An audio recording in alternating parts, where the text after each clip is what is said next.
महाराष्ट्र के महसूल मंत्री चंद्रशेखर बावनकुळे ने सोमवार को कलमेश्वर तालुका का दौरा कर बारिश से प्रभावित खेतों का जायजा लिया और किसानों से बातचीत की।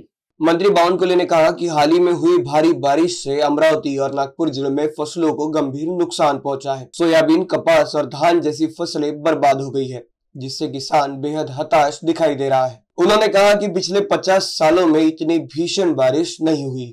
सरकार किसानों के साथ खड़ी है और शीघ्र ही नुकसान का सर्वे कराकर उन्हें मदद दी जाएगी। इस दौरान मंत्री के साथ गई हमारी टीम ने किसानों से मुलाकात कर उनकी समस्याओं को सुना। ये दौरा किसानों को भरोसा देने और प्राकृतिक आपदा से हुए नुकसान की भरपाई के लिए सरकार की गंभीरता को दर्शाता है। एक मिनिट दादा, थोडंसं साईडला. नागपूर जिल्ह्यामध्ये सुद्धा आणि अमरावती जिल्ह्यामध्ये परवा मी दिवसामध्ये शेतकऱ्यांना भेटलो। शेतकरी प्रचंड हवालदिल झाला आहे, हतबल झाला आहे। शेतकऱ्याच्या डोळ्यात अश्रू आहे। शेतकरी टाव पडतोय कारण प्रचंड मोठं नुकसान झालं आहे। राज्यात संपूर्ण राज्य, मराठवाडा, पश्चिम महाराष्ट्र, कोकण, उत्तर महाराष्ट्र, मराठवाडा, विदर्भ कुठलाच भाग सुटला नाही।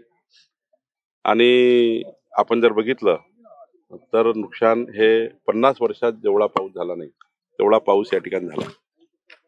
आणि मग या पावसाची आता जे काही नुकसान झालं आहे, पहिली प्रायोरिटी काय तर पंचनाम्यातून कोणी शेतकरी सुटू नये। कुणाचे घर पडले आहेत, कुणाची शेतीचे नुकसान झालं आहे, फळबागात झालं, सोयाबीन गेली, कापूस गेला, भाजीपाला गेला, वांगे गेले, मिरची गेले, सारच गेलं। तर नुकसानचा पंचनामा 4-5-6 तारखेपर्यंत पूर्ण आकडा येईल। जसं मागच्या वेळी ऑगस्ट पर्यंत 25 लाख हेक्टर नुकसान झालं होतं। आता 22 लाख हेक्टरचा आकडा काल आला आहे, पण हा आकडा अंतिम नाही।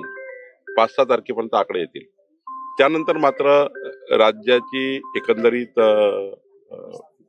परिस्थिती, राज्याचे एकंदरीत आकलन, 1-2 प्रोजेक्ट रद्द केले तरी चालेल, पण माननीय मुख्यमंत्री निश्चितपणे आमचे उपमुख्यमंत्री बसून राज्याच्या शेतकऱ्याला दिलासा देतील, राज्याच्या शेतकऱ्याला मदत करतील। आमचं सरकार नेहमीच शेतकऱ्यासोबत राहिलेलं आहे।